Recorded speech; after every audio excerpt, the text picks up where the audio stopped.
Bismillahirrahmanirrahim.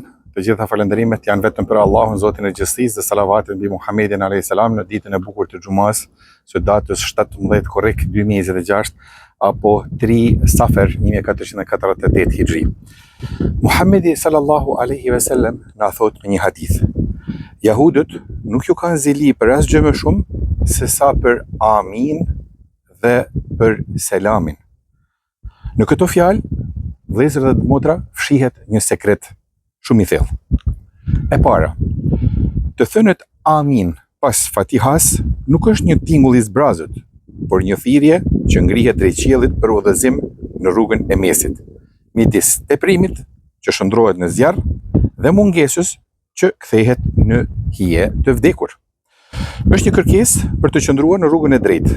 Aty ku kanë ecur ata që janë nderuar me dhuratën e Zotit, jo në rrugën e zemrimit dhe as jo në rrugën e devijimit.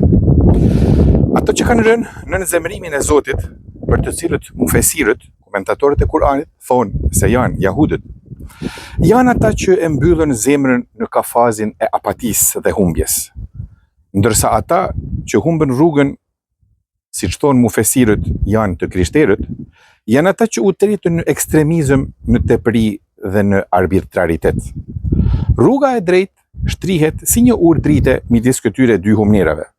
Dhe për këtë, ata na kanë zili, sepse feja jonë është ndërtuar mbi ekuilibrin apo mbi peshojën e drejtësisë. E dyta, zilia atyre është gjithashtu për selamin. Jo thjesht fjalën e përshëndetjes, por paqen e mishëruar në zemra e shoqëri, qetësinë që mbush horizontet, sigurinë që bëhet strehë e shpirtave e kështu me radhë. Kjo është ajo që i prevlon se ne thirremi për të përhapur paqen si etikë shoqërore, si themel i stabilitetit psikologjik dhe shoqëror, ndërsa ata shpesh ecin përmes korrupsionit duke lënë gjurmë destabilizimi. Jemi dëshmitar për trazira që po ndodhen anë kënd botës, në shoqëritë jo muslimane dhe ato muslimane. Fajet më së shpeshti po i atribuohen individëve të besimit musliman, e përmes tyre islamit në përgjithësi. Shpesh zjarri ndizet nga ata individ të papërmbajtur, nga ide të çoroditura, nga rivalitete sektare dhe ndarje fisnore. Pikërisht këtë po them. Për zgjidhjen e çdo negativiteti, muslimani zgjedh rrugën e paqes, butësisë dhe mirësisë.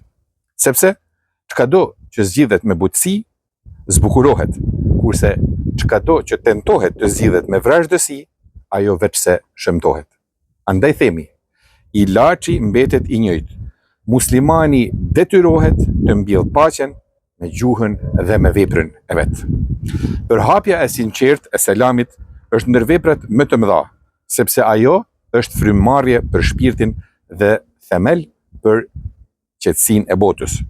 Kur paqja merr formë në shtëpi, më pas në institucione, e më tej në shtet, ajo bëhet si një lumë që ujit tokën e shterur dhe ushqen bimët e mesatarisë, duke mos lënë asnjë rrënjë ekstremizmi që të mbijetoj.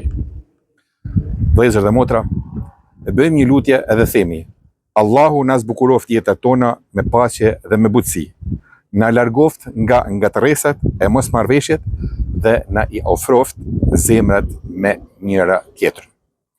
Deri në perlën e xumas së radhës, një selam i veçantë nga kjo pjesë e bukur e Bregdetit të Malit të Zi, e cila quhet Llushtica Bej dhe është në komunën e Tivatit. Esselamu alaikum wa rahmetullahi wa barakatuhu.